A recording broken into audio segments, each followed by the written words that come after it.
Mi prometido me fantasma, se casó con mi loca prima, y mi tía se fregó en mi cara. Ahora está arruinado y sin trabajo, ella lo echó, y yo me llevé todos nuestros ahorros. Tengo 29 años y soy de Boston, ma.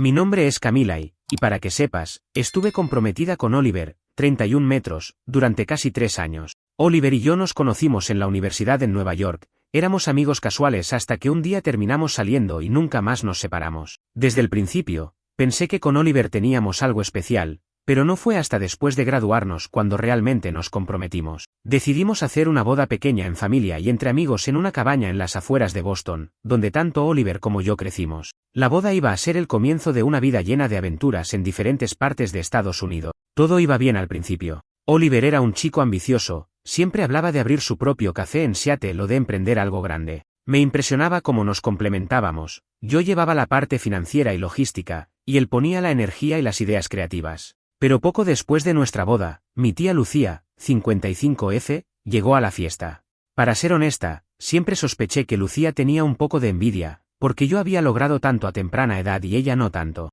Esta tía, que vivía con sus hijas en un pequeño apartamento en Chicago, se sentía como si estuviera en la sombra de mi éxito y de Oliver, especialmente porque la hija de Lucía, Elena, 26F, y yo éramos primas lejanas, pero parecíamos estar en competencia todo el tiempo. Lucía era una mujer muy habladora y no tardó en meterse en nuestros asuntos. A lo largo de la velada, comenzó a contar a todos los presentes lo increíble que era Oliver, destacando lo atractivo, inteligente y exitoso que era. Me molestaba escuchar tanto lo que decía sobre mi prometido, como si no sabían que él era mi pareja, no la de alguien más. Además, me fastidiaba el tono con el que comparaba a Elena con mis habilidades y logros, como si Elena fuese la versión mejorada de mí, aunque apenas se esforzaba en la universidad y tenía malos hábitos. Desde aquellos primeros días en la boda, noté algo raro en Oliver. Durante las semanas siguientes, solíamos hablar por teléfono a diario, aunque mis llamadas a veces llegaban tarde por la zona horaria, ya que él había aceptado un trabajo en Seattle tras casarnos. La distancia inicial fue un desafío, pero nada que no pudiéramos manejar.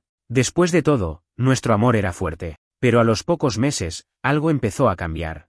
Oliver empezó a ser más distante, sus respuestas se volvían monótonas y sus excusas sobre el trabajo no parecían suficientes. Una noche, mientras yo estaba en mi departamento en Boston revisando algunos documentos relacionados con la planificación del nuevo negocio que íbamos a emprender, recibí un mensaje vacío de Oliver. En lugar de continuar con su típico "estoy ocupado, hablamos luego", respondió de forma vaga y cortante. No pude evitar sentir que algo iba mal. Pregunté por teléfono, pero siempre terminaba colgando. Las semanas pasaron y las llamadas se hicieron más esporádicas. Comencé a preocuparme, pero sabía que Oliver estaba estresado con su nuevo proyecto en Seattle y que tal vez no quería cargarme con mis problemas. Mientras tanto, mi tía Lucía seguía apareciendo en nuestras reuniones familiares, trayendo consigo comentarios y actitudes arrogantes que me hacían sentir cada vez más incómoda. En una ocasión, mientras cenábamos en un pequeño restaurante italiano en Chicago, cerca de donde vivía ella, se pasó la velada hablando de lo bien que Oliver estaba adaptándose a la vida en Seattle, insinuando que yo simplemente no era lo suficientemente interesante para él. No pude aguantar tanto tiempo sin sentir una punzada de celos y dolor.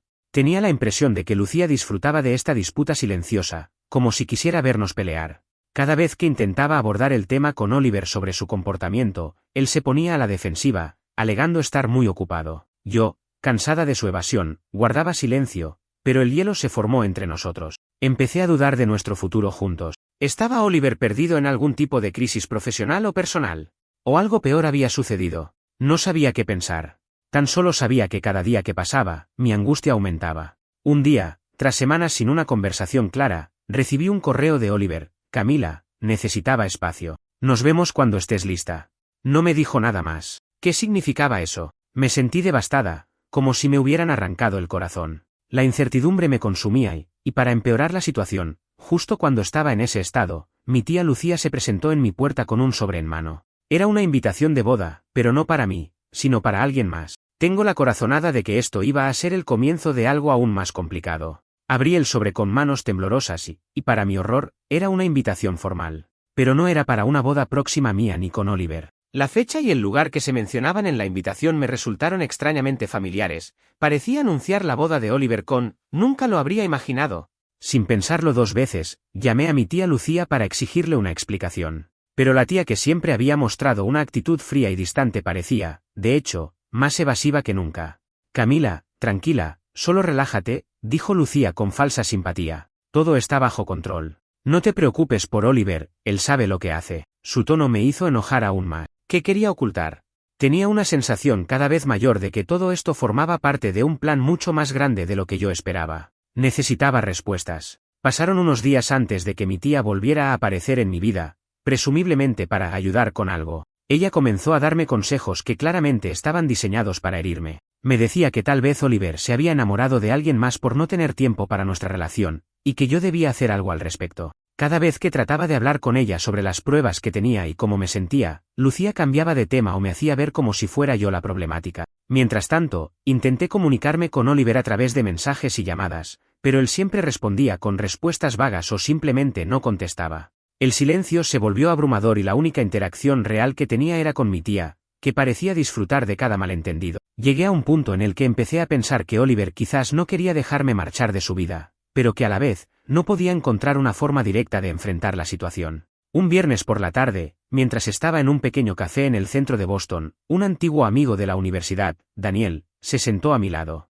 Él notó mi decaimiento y después de unas palabras reconfortantes, comenzó a contarme cómo había dejado un trabajo tóxico en Chicago para irse a San Francisco y empezar de nuevo. Sus historias de nuevas oportunidades y la belleza de San Francisco me inspiraron. Empecé a pensar en cambiar mi entorno, en mudarme a un lugar donde nadie me conociera, y donde pudiera empezar de cero. Mientras reflexionaba sobre mis opciones, decidí investigar un poco más en las redes sociales sobre Oliver. Intenté recordar sus últimos pasos, sus publicaciones, sus lugares favoritos, todo lo que pudiera darme alguna pista de lo que estaba sucediendo. Descubrí que alguien lo había visto en Seattle saliendo con una mujer que no conocía. ¿Podría ser que se hubiera encontrado con alguien más? ¿O era solo un paseo de negocios? Esa misma noche, decidí revisar mi correo de nuevo. Allí no había respuesta de Oliver, pero entre sus viejos mensajes encontré algo importante, una conversación confusa con mi tía Lucía donde ella insinuaba que Elena, su hija, tenía algo que ver en lo que estaba pasando con mi compromiso. Sentí que mi mente explotaba con tantas pistas y dudas. En medio de la confusión, se me ocurrió algo inesperado. Tal vez si cambiaba de escenario y me mudaba a un nuevo lugar, podría dejar atrás este doloroso capítulo. Pensé en cómo Daniel había cambiado su vida y en la posibilidad de encontrarme en San Francisco. La idea me daba esperanza, aunque no sabía exactamente si era lo que necesitaba o solo una fuga. En esa mezcla de incertidumbre y deseos de empezar de nuevo, me quedé mirando la invitación que mi tía me había dado. Era como un recordatorio de que debía tomar las riendas de mi vida, no solo quedarme esperando a que Oliver o Lucía decidieran el rumbo. A partir de ese momento, tomé una decisión, ya no iba a ser víctima de sus juegos. Comenzaría a planear mi salida, cuidándome a mí misma y apostando por un futuro mejor.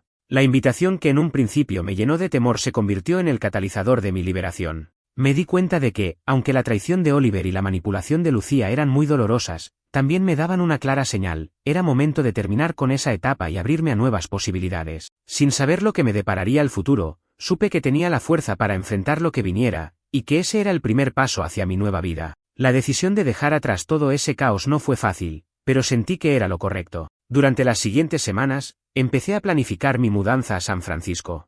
Mi trabajo en Boston me daba la flexibilidad para trabajar remotamente, lo que me permitía buscar nuevos horizontes sin renunciar a mis responsabilidades inmediatas. Empecé a ahorrar y a investigar sobre la vida en la costa oeste, sus barrios, la cultura local, y por supuesto, cómo encajaría yo en esa nueva ciudad. Aproveché para buscar un apartamento cómodo, uno que se viera acogedor y que me diera la sensación de que allí comenzaría una nueva etapa. Además, dediqué tiempo a deshacerme de recuerdos en mi departamento, cajas llenas de fotos y cartas de Oliver que, aunque en su momento fueron bellas, ahora solo recordaban un pasado que debía cerrar. Cada paquete que cerraba era como dejar una carga atrás. En medio de tanta mudanza emocional y física, seguía recibiendo mensajes ocasionales de mi tía Lucía preguntándome cómo estaba y si había hablado con Oliver recientemente. Su preocupación, tan fingida, me resultaba irritante. Sabía que detrás de sus palabras había un intento por mantenerme atada a su círculo de toxicidad.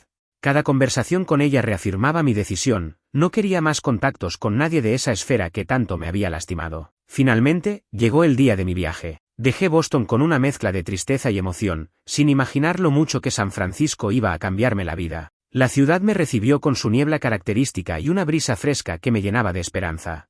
Encontré un pequeño apartamento en el barrio de Mission District, un lugar vibrante y lleno de cultura, justo lo que necesitaba para empezar de nuevo. Allí conocí a nuevas personas que me ayudaron a adaptarme rápidamente. Uno de mis primeros amigos fue James, un joven barista que trabajaba en la cafetería de la esquina. Tenía una calidez que contrastaba con el hielo que había sentido en mi círculo anterior. Con él, exploré los rincones escondidos de la ciudad, caminamos por el Golden Gate Park, tomamos helados en Fisherman's Wharf y asistimos a eventos culturales en el Yerba Buena Garden. Cada día era una aventura nueva y, con ello, mis heridas comenzaban a cicatrizar. Sin embargo, la sombra de Oliver y mi tía ocasionalmente cruzaba mi mente, especialmente en momentos de soledad.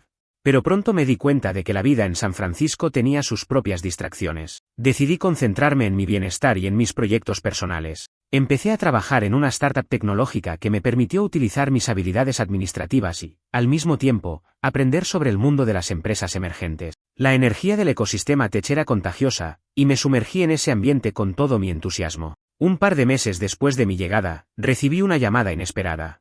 Era un número desconocido, pero, en lugar de ignorarlo, decidí contestar. Del otro lado de la línea, escuché a una voz masculina que decía: «Hola, ¿es Camila?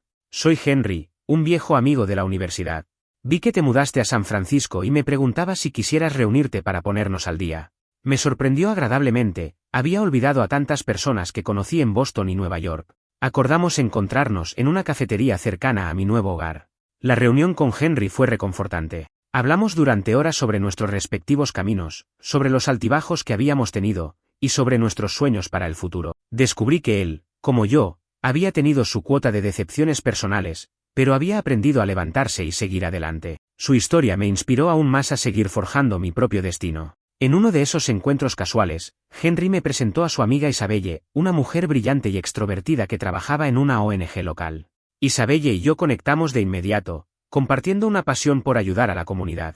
Comenzamos a colaborar en algunos proyectos voluntarios, organizando eventos benéficos y participando en talleres para mujeres empoderadas. La sensación de pertenencia y propósito que encontré en esos proyectos fue sanadora y transformadora. Mientras tanto, la vida en San Francisco continuaba su curso. Asistía a meetups, charlas, y hacía nuevos amigos. Cada día me alejaba más de ese pasado oscuro con Oliver y mi tía Lucía. Y aunque de vez en cuando un mensaje de texto con su nombre aparecía en mis recuerdos, yo ya no le daba importancia. Había encontrado mi lugar en esta nueva ciudad y estaba decidida a aprovechar cada oportunidad que se me presentara. La vida en San Francisco me estaba llevando por caminos que nunca imaginé. Cada día aprendía algo nuevo, tanto sobre la ciudad como sobre mí mismo. Mi círculo social crecía con personas que compartían intereses similares, y las oportunidades laborales parecían surgir con cada esquina. Un día, mientras trabajaba en la startup tecnológica, un cliente importante de San Francisco me invitó a un evento de networking en el distrito financiero. Acepté la invitación con entusiasmo, sabiendo que podría abrir puertas para mi carrera. En el evento conocí a Daniel, un empresario carismático que se dedicaba al desarrollo de tecnología sostenible. Daniel, de unos 34 años, era todo lo contrario a la tía Lucía, amable, sincero y con una visión clara de futuro. Nos pusimos a charlar y descubrió que yo tenía experiencia en finanzas y gestión de proyectos, así que me ofreció una posición consultoría para un nuevo proyecto en su empresa. La idea de contribuir a algo que tuviera un impacto positivo en el mundo era emocionante. Decidí tomar el desafío, pues, después de todo lo vivido, sentí que era hora de enfocarme en algo que realmente importaba. Mientras trabajaba estrechamente con Daniel, empecé a darme cuenta de que había algo más que admiraba en él. No solo compartíamos intereses profesionales, sino que también teníamos una visión de la vida similar: valorar la honestidad, la transparencia y la empatía en nuestras relaciones. Sin darme cuenta, empecé a sentir una conexión especial. Pero, como alguien que había pasado por una situación dolorosa con Oliver, me mostré reservada. No quería correr el riesgo de sentirme vulnerable nuevamente. Durante este tiempo, mi amiga Isabelle se convirtió en un pilar fundamental en mi vida. Nos apoyábamos mutuamente, compartiendo nuestras victorias y desdichas. Hablábamos sobre la importancia de los límites saludables, especialmente cuando surgían recuerdos de mis viejas heridas. Isabelle siempre me recordaba que mi pasado no definía mi futuro y que merecía relaciones basadas en el respeto y la confianza mutua. Un día, mientras caminaba por el embarcadero mirando cómo el sol se ponía tras el puente de la bahía, reflexioné sobre lo lejos que había llegado. Recordé a Oliver, su silencio, la traición, y cómo me sentí devastada. Pero también recordé la fuerza que encontré en esa angustia, el coraje para mudarme a San Francisco y reconstruir mi vida. En este momento, vi cómo el entorno, la gente nueva y mis experiencias me habían transformado. Ya no era la misma Camila que estaba atrapada en la red de mentiras y manipulaciones. Ahora, me veía a mí misma como alguien resiliente, capaz de reinventarse y enfrentar cualquier adversidad. Mientras meditaba sobre todo esto, mi teléfono sonó. Era un mensaje de texto de un número desconocido, pero el contenido me resultó familiar. Camila, soy tú del pasado. Solo quiero decirte que todo estará bien. Sigue adelante con valentía. Al principio pensé que era una broma, pero luego noté la tipografía y el estilo. ¿Podría ser que alguien hubiera accedido a mis viejas notas o, peor aún, Oliver? Sin embargo, la esencia del mensaje era reconfortante, y decidí responder, gracias por tus palabras. He encontrado un camino mejor, un nuevo comienzo. El mensaje quedó sin respuesta, pero me dejó con una sensación de cierre. Con el tiempo, las cicatrices comenzaron a sanar. Aunque a veces sentía nostalgia por los buenos momentos con Oliver, ya no me angustiaba el pasado. Mi vida en San Francisco tenía todos los ingredientes para ser feliz, una carrera en ascenso, amigos que se habían convertido en familia, y la posibilidad de explorar una nueva relación con Daniel, si así lo decidía. Y, aunque mi tía Lucía y su constante búsqueda de control y drama quedaron atrás en mi mente, aprendí a no permitir que el pasado de otros definiera mi presente. Continué creciendo, tanto profesional como personalmente, y empecé a notar cómo, en cada paso, se abrían nuevas ventanas y oportunidades que me llevaban a un futuro mejor. Con el paso del tiempo, mi vida en San Francisco se estabilizó de maneras que jamás habría imaginado. La ciudad, con su vibrante mezcla de culturas y constantes innovaciones, me impulsó a superarme día tras día. Daniel y yo seguimos colaborando en proyectos dentro de su empresa, y poco a poco nuestra relación profesional empezó a trascender en algo más personal. Aunque era cautelosa, había una química evidente entre nosotros. Hablábamos de nuestras aspiraciones, compartíamos anécdotas de nuestras infancias y descubríamos intereses en común, como nuestra pasión por la música indie y los paseos por la costa. En una tarde soleada, Daniel me invitó a pasear por el puente Golden Gate, algo que siempre había soñado hacer. La emoción me recorrió al pensar en finalmente estar a la altura de ese sueño. Mientras caminábamos tomados de la mano, miré hacia el horizonte y pensé en cómo los últimos años habían dado un giro tan profundo en mi vida. Lo que comenzó como dolor y desilusión con Oliver y mi tía Lucía se transformó en una travesía de autodescubrimiento y crecimiento personal. A medida que Daniel y yo nos acercábamos, sentí un ambiente de confianza y comprensión que nunca había experimentado con nadie más. Me contaba sus miedos, sus fracasos y sus sueños, y yo le relataba mis propias vivencias con sinceridad. Con el tiempo, nuestra amistad se fue fortaleciendo y comenzó a florecer el amor. Estaba agradecida por haber abierto mi corazón nuevamente, consciente de que este vínculo se construía desde una base de respeto y apoyo mutuo, algo que había faltado en mi relación con Oliver. Mientras tanto, mi círculo de amigos y colegas en San Francisco se amplió, y empecé a sentirme parte de una comunidad solidaria. Isabella y Henry se convirtieron en figuras de referencia a quienes siempre podía recurrir en busca de consejo o simplemente para compartir una taza de café. La vida se desarrollaba con una rutina equilibrada, trabajo, tiempo libre, encuentros con amigos y, de vez en cuando, citas con Daniel, donde descubríamos nuevos restaurantes y rincones de la ciudad. San Francisco se había convertido en mi hogar, un lugar lleno de posibilidades y renacimiento. Una noche, mientras cenábamos en un pequeño restaurante cerca del embarcadero, Daniel me tomó la mano, y con una mirada seria pero cálida, me confesó que había estado planeando algo especial.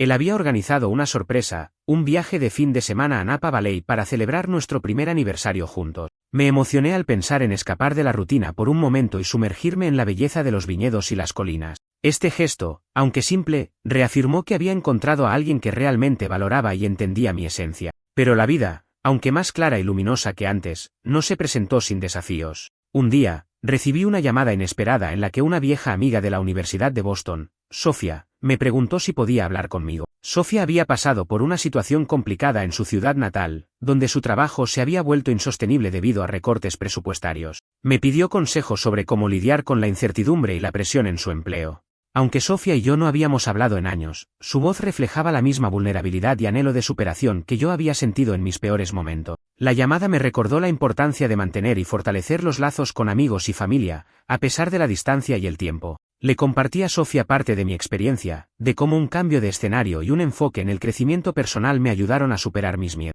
No solo era una oportunidad para ayudarla, sino también para reafirmar mis aprendizajes y el camino recorrido. Sofía me agradeció, y en el transcurso de la conversación sentí que algo dentro de mí seguía creciendo, la capacidad de empatizar y apoyar a otros con sabiduría y compasión adquirida a base de experiencias propias. Conforme los meses avanzaban, Daniel y yo hablamos seriamente sobre el futuro. ¿Nos casaríamos? ¿Nos uniríamos legalmente o seguiríamos construyendo nuestra vida tal como estaban las cosas? Esta conversación, lejos de generar ansiedad, se sintió natural. Sabía que, si bien el pasado con Oliver fue doloroso y caótico, me enseñó a valorar la honestidad, la comunicación y la compatibilidad real. Así, decidimos no apresurarnos, sino permitir que nuestra relación creciera orgánicamente. Nos enfocamos en conocernos mejor, en apoyarnos mutuamente en nuestros proyectos y en disfrutar de la compañía que habíamos encontrado el uno en el otro. La idea de la boda no era la prioridad, lo que importaba era construir una vida juntos basada en experiencias compartidas, metas comunes y, sobre todo, respeto mutuo. Al mirar atrás, desde el espacio seguro y lleno de luz que había construido en San Francisco, me doy cuenta de que el dolor y la traición que viví con Oliver y mi tía Lucía se convirtieron en lecciones invaluables. Me enseñaron sobre la importancia de los límites, de la resiliencia y de no permitir que otros definan mi valor. Hoy, mi vida está llena de conexiones auténticas y de proyectos que me apasionan. Aunque la herida nunca se borra por completo, aprendí a no dejar que el pasado impida que el futuro sea brillante y prometedor.